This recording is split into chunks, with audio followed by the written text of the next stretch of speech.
The other night, I watched this video, Lies, Hate, and the Story of Emil, a name I'm not even going to try to pronounce. It was really good. I questioned my own thoughts and preconceptions about this guy, and I think Never Knows Best did a very good job making this video. And something that stuck out to me was he talked about Patrician TV a lot. This is somebody that I've come across in my channel, and I've talked about a little bit, and it made me question, is this guy a phony?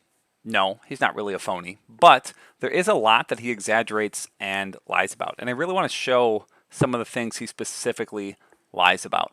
Now, first we can start with some nitpicks because I think those are fun. At 148 here, he says, and this is in his Oblivion analysis, a quick retrospective, a 12-hour video. Let's talk about Oblivion combat. Oblivion's combat is a total overhaul of Morrowind's combat system. Almost every element has been changed in some way, and it can be stated without question to have been an improvement. Or can it? The problem with gamers is that they hear my discussion of... Okay, I'm kidding. He spends the next 4 minutes talking about Morrowind. So we're going to just zip ahead here. Note, it's at 1:52, so a full 4 minutes later, this is the first time he actually says anything about Oblivion's combat. Fatigue in Oblivion is just a damage modifier. Having low fatigue means you do less damage. You lose fatigue from swinging, and a lot of fatigue from power attacks. That's right, he hasn't got anything wrong yet. Fatigue regeneration has also been simplified, for no reason. Fatigue now recovers 10 points per second throughout the entire game, whereas in Morrowind, fatigue... Alright, he goes back talking about Morrowind for 10 minutes. No, he doesn't understand Oblivion, and yet he's made a 12-hour video talking about it. After that point that he said, let's talk about Oblivion combat, the first time he talks about a mechanic in Oblivion, he gets a very basic thing about it wrong. In Oblivion, you recover 10 fatigue per second, like he said, unless you're running. And 90% of the time you are playing, you are running. Your fatigue regeneration is therefore dependent upon your athletic skill. And that will go from either to 2, 4, 6, 8, or 10. So it is absolutely not just 10 the entire time you play the game. In fact, choosing it as a major skill, choosing combat specialization, and training athletics is required to get a high-level master 10 fatigue per second. I mean, almost required. You could run for days and days and days, but I'm not doing that. But that's a nitpick. What I really wanted to talk about was actually his Morrowind analysis, because that's the only time he ever talks about Oblivion is in his Morrowind analysis. And now this video came out before he was super popular. I'll talk about why that doesn't matter after we watch this part. For some context, he is demonstrating why gaining more blade skill has no effect on gameplay in Oblivion. System. Clip 1.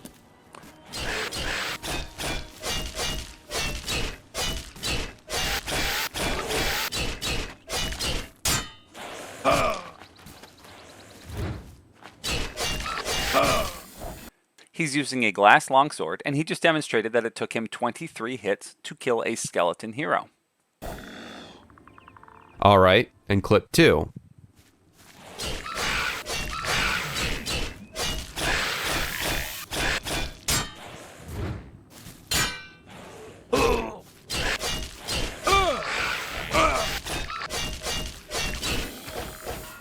Now that one took him about 24 hits, but some of them were blocked, so essentially the same, right? Each one took about 23 hits. Let's listen to what he has to say. Tell me, which one was the master clip and which one was the apprentice clip? This is not a trick where I switch the clips or they're both the same skill level. I've kept all the conditions the same. Same enemy, same difficulty. The first clip is skill level 5, the second clip is skill level 100, and yet they are practically identical because on... Interesting. Now, you might be thinking, this video came out 2020, maybe he made a mistake, but he actually cites it in his Oblivion video.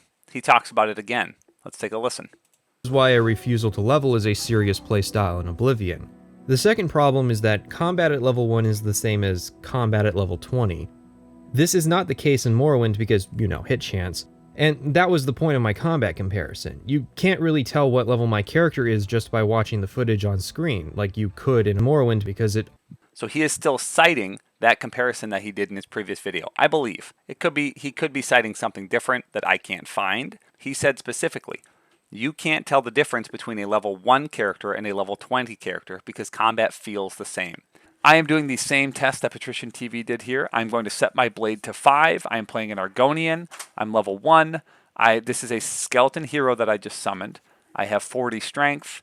I have a glass longsword, which it looked like he was using as well. Notice with 5 blade, that does 3 damage. This is a skeleton hero. This is going to take a long time, and he's definitely going to kill me before I beat him. So what I'm going to actually do is do player.setAV health. I'll just set mine to 10,000 so he doesn't kill me. That way I can keep swinging. I'm definitely going to get staggered a lot, whether he blocks or I just get deflected for whatever reason.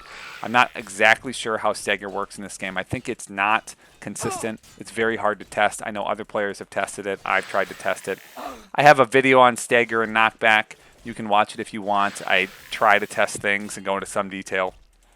But as you notice, I'm going to gain multiple levels in blade before I even get close to killing this guy. He did not have 5 blade. In fact, you might think, oh, well, maybe he had high strength. I'll do player.setAV my strength to 100. That's the maximum strength value. It only bumped my damage up to 5, and my weapon is getting damaged. I'm just simply not killing a skeleton hero, and he's not getting knocked back. This just isn't working very well. So 5 blade is very weak. Even now, as my blade is going up, I'm up to 14 blade. I've gained 9 blade skill because it's a major skill, and it goes up pretty quickly if you have it as a major skill. And I have 100 strength. I'm still just not killing this guy. Pretty much my weapon, that's 10 blade skill, my weapon is going to break before I kill this guy. It just takes way too long. It's absurd. And so I don't even want to watch this anymore. You can probably hear my spam clicking. So let's load it. Now we're going to show what a high-level character would do. They would have 100 blade and 100 strength. That's only 21 damage because I haven't repaired it. So this is with 100 blade and 100 strength and a decent weapon. We will now summon that same guy or spawn that same guy. I believe it was the F4 one. That should be the skeleton hero. There he is. Oh, he's got a different weapon. But as you can see, each hit actually knocks him back. So he's going way backwards. It's because I'm actually now doing decent damage, and while he's not dying immediately, that knockback makes it easier to dodge his attacks, and he died relatively quickly. That didn't take that long. My weapon only went down 5 durability by the time I was able to finish him off. And unlike Morrowind, you don't break your weapons faster for dealing more damage. If you're new to my channel, I make spreadsheets that describe Oblivion mechanics. This is the weapon damage formula for Oblivion. I've just turned it into a spreadsheet. The base weapon damage of a glass longsword is 20. I can go to the UESP and see that. Glass longsword base weapon damage is 20. If I have 40 strength and 5 blade, this is 3 damage. This could sometimes be slightly different than what's seen in game because of rounding, but if you remember from what we just saw, this was 3 damage. If we only change blade to 100, and I didn't set my strength to 100 as well, it's still up to 16 damage. Because going from 5 blade to 100, well, if you do 1.7 divided by 0.275, you're going to be dealing more than 6 times damage. It is more than a 6 times damage increase.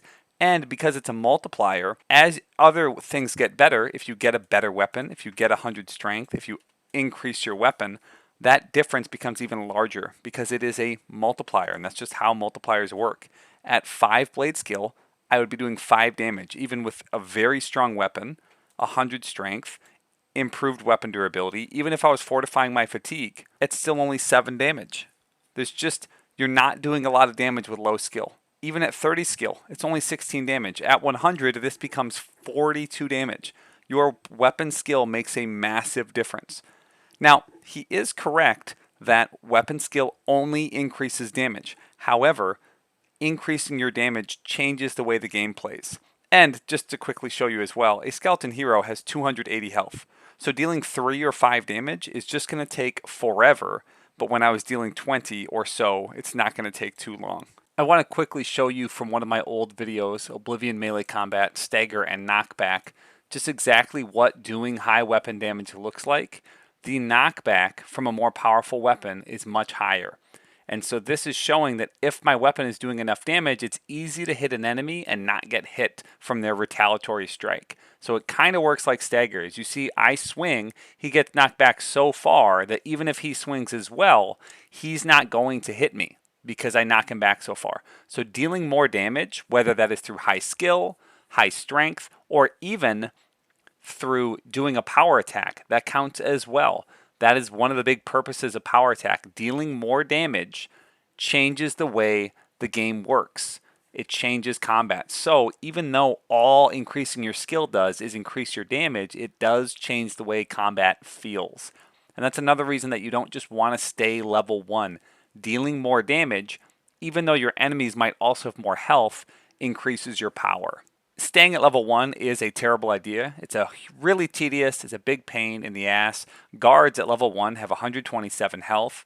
If you get up to level 20, their health is 282. Going up to level 30, it's 364, but you can deal so much more damage at higher levels. The game's just a lot easier and more fun to play gaining levels. You gain attributes, you get better sigil stones, you don't have to use black soul gems, you don't have to do as many exploits, you don't have to grind nearly as much. The highest level skills require trainers. It's a lot easier to get gold from expensive equipment.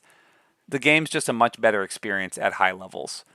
I initially planned to make this video where I'd talk more about his video in general and just be nitpicky and complain a lot, because he does talk about Morrowind an insane amount. Right here he says, let's talk about Oblivion combat, and then proceeds to talk about Morrowind for 4 minutes straight. And he does that from time to time, but I think more important is really to just focus on what he gets wrong. There's so much. I understand that if you go and nitpick through any of my videos, you will find things I get wrong. But none of my videos have 5 million views, so who cares that I get stuff wrong? So first, he misrepresents the leveling system. He claims that there are only 3 school of thoughts to level in Oblivion. So that's a 2806. Let's watch that together. Aspect of Oblivion. Rather than explaining the problem outright, we're going to work backwards and start with the 3 schools of thought that exist to try and solve the problem. There's actually quite a bit written on this topic. So he's talking about the 3 schools of thought to solve the leveling problem in Oblivion. If you want more information about the leveling issue and my thoughts on that, you can watch my other Patrician TV video. I'll link it in the description. He also implies that changing the difficulty is just normal and required. Oblivion's leveling problem. The only winning move is not to play. See, a solution to this problem of enemy escalation is simple. Don't level. If you watch a video of someone playing Oblivion and they always have this icon next to their compass, it means they're practicing the school of thought. It has its strengths. You no longer have to play with the difficulty because encounters will be somewhat consistent. It doesn't take a lot of thought either. You no longer have to play with the difficulty. I know this is another nitpick. He's going to say, oh, I didn't mean that you have to play with the difficulty, but this isn't the only time in the video he implies it. He talks about changing the difficulty frequently, and I just think that's something that doesn't really need to be done, and I think it worsens your enjoyment of the game. I really don't recommend ever doing it. Next, obviously the whole demonstration I just showed you with the skeletons. Either that was a blatant lie or he's completely incompetent and didn't even know what he was doing. It's hard to say. It would be one thing if it was his first video and he went back and he said, oh yeah, I messed up there, but it seems like he still to this day doesn't know. Or if he does, it's not obvious that he knows. He pins a comment in all of his videos. If you look, he's got a pinned comment and he talks about like Nirnroot or something. I don't know, but he's not admitting. And even in the Morrowind one, he pins a comment and he says this was one of my first videos. He does not say I had no idea what the fuck I was doing and I lied about Oblivion. He also gets basic things like fatigue regeneration, bow damage calculations, knockback, and damages differences between skills wrong. So there's just a lot that he gets wrong. I think seeing Never Knows Best video really showed me that this guy's kind of full of shit. And maybe Never Knows Best video isn't the best here because it's not like I fact check anything he said. I don't have time to do that. If you're new to my channel, I am a teacher, a father, and I'm a busy guy, so I don't really spend that much time researching stuff like that. I really spend all my time researching Oblivion. So, all right, thanks for watching.